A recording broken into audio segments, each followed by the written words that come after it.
Giabisuhan sa Commission on Elections Region 11 ang mga rehistradong botante nga i-shade og tarong ang balota nga ilang gamiton sa 2025 midterm elections sa Lunes, May 12. Matod sa COMELEC, masayang ang boto kung dili matarong og shade ang balota kay posibleng dili kini basahon sa automated counting machine kun ACM. Bisan gani ang gagmayng tuldok sa marking pen, posibleng mo resulta sa overvote. Giklaro sab sa COMELEC, dili nipis ang mga opisyal nga balota nga gamiton sa piniliay.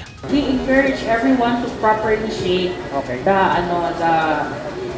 the circle, no? Katong circle before sa name sa ilang kandidato nga botohan. Now, that I cannot answer 13 ba yun, no? 13 ba yun? It could be na 13 ang iyahang i-shadean, pero yun nga, may threshold tayo eh. May threshold tayo, katuliin ni ma'am na dot lang, dili basahon, ang uban dot nga dako-dako, basahon. Now it's like this, on election day, we are, kanang dili na ka kailangan magdala og ballpen. Kanang ballpen magud gamay ang tip anay.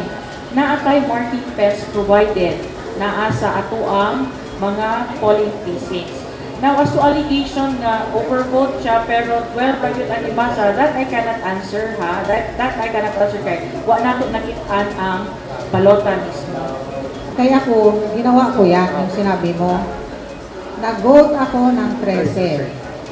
13 using shading, proper shading, donut inside, basta shading, iba-ibang ka, and a dot. So, kaya siguro yan naging 12. Kasi yung dot, hindi umabot sa threshold. Kasi dapat, kung 13, dapat ang lumabas sa resibo niyan, overvote. Dapat X na siya. Pero naging 12 siya because most likely yung isang mark niya, hindi nabasa ng machine. The other one, yung sa special markings namin, nag-abot ako ng 14. So yung square, yung circle, gibutang na ako sa sulod sa square o sa butang. There was nothing inside the circle. So hindi niya binasa, kaya naging 12. So yun, ginawa ko yung lahat ng sinasabi niya. Gipasabot sa COMELEC ni agi sa makuting nga quality assurance sa National Printing Office ang mga official ballots. Daanang gipahibalo sa COMELEC ngadto sa mga botante nga siguraduhon nga sakto ang pag-shade sa lingin tapad sa pangalan sa ilang gustong iboto nga kandidato. Likayan ang pagbutang og bisan unsang markings sa balota aron dili ma-invalid ang ilang boto. Giawhag ang publiko nga likayan ang pagpakatag og mali ug dili tinuod nga impormasyon sanglit paglapas kini sa Omnibus Election Code.